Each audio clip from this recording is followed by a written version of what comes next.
Hi folks, it's Nick here from the Penwith Landscape Partnership. It's a lovely sunny day.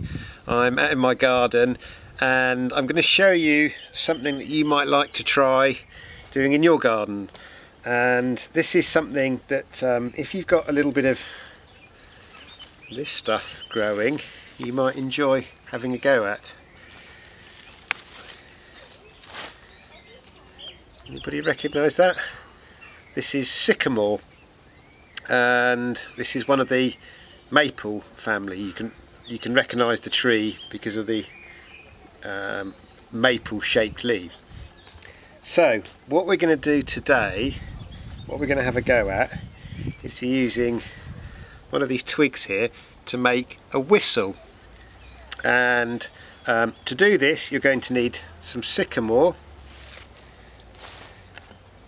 some secateurs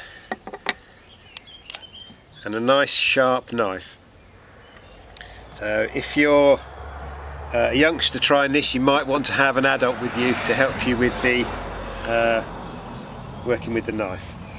So before we start, I have to credit the first person that ever showed me this was probably 25 years ago, back at the monkey sanctuary where I used to work. Somebody came in and showed me how to do this, and then more recently I had a look at a video by a chap who works at the Eden Project called Nathan. So his video is really good on how to do this. So I have to credit both those sources.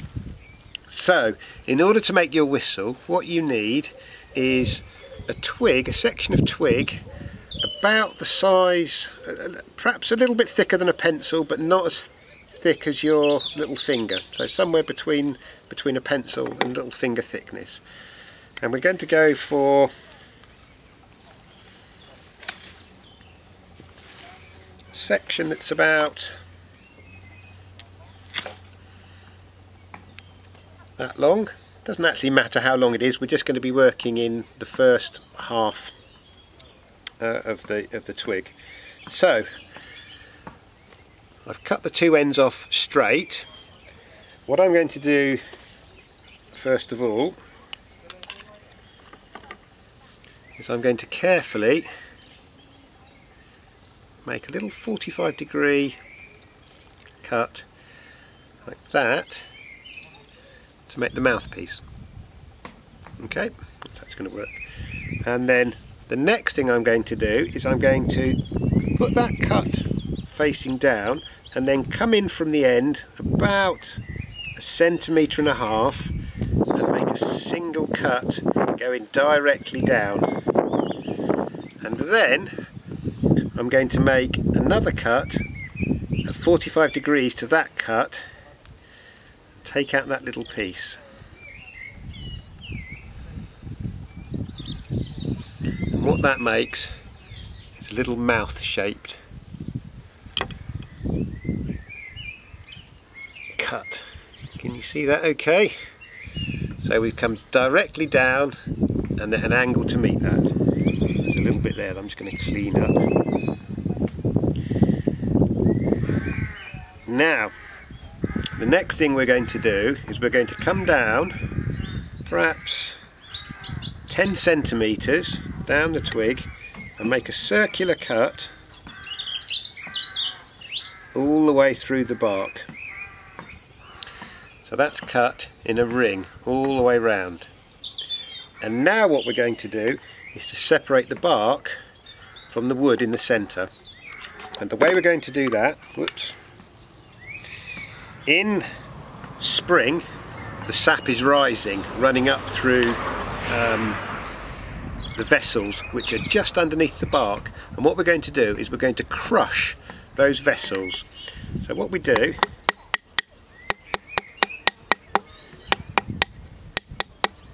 is tap the twig all over, and what you can start to see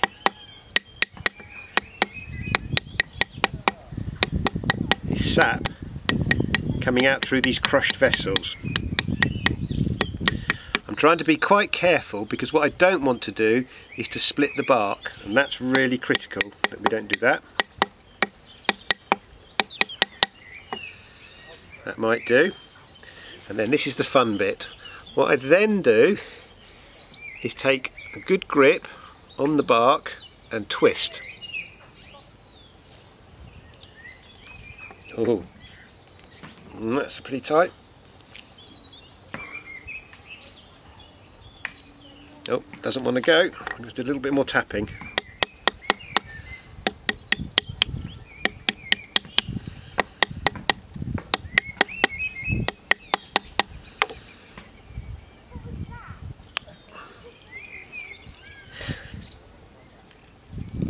Go.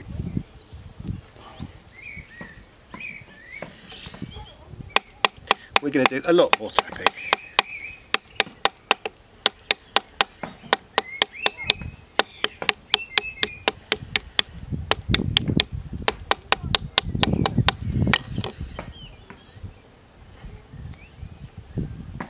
There we go. Did you hear that click? The bark has now separated, but it's still intact. So what I can do is slide it off, and I have to be very careful. I don't want this to tear. If this breaks or tears, I have to start again. There we go. So put that carefully to one side, and we're going to work on this piece. So what we're going to do is enlarge that little piece there to make a sound chamber. And the way we do that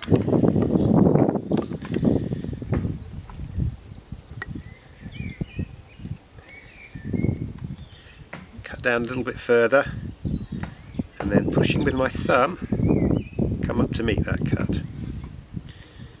And a little bit further, and then cut to meet it.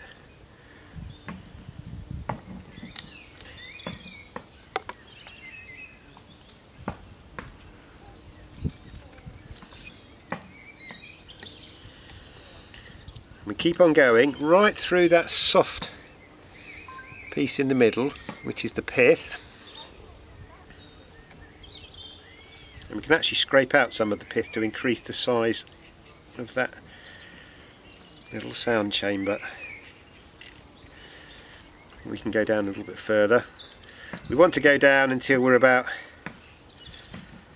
2/3 of the way down, I guess, something like that.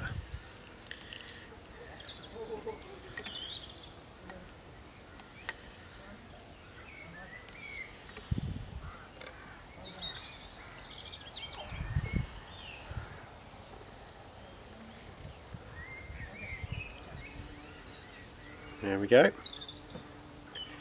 And then before we put the bark back on, we make a little cut from the top of the slope to the end so that the air can get through.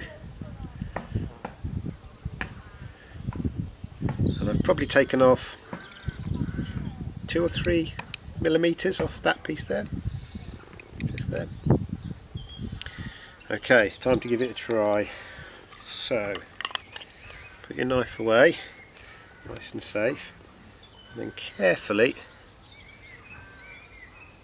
slip the bark back on.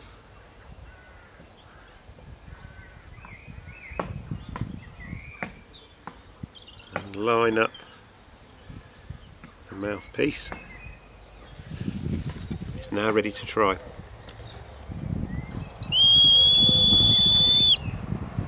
There we are, Sycamore Whistle.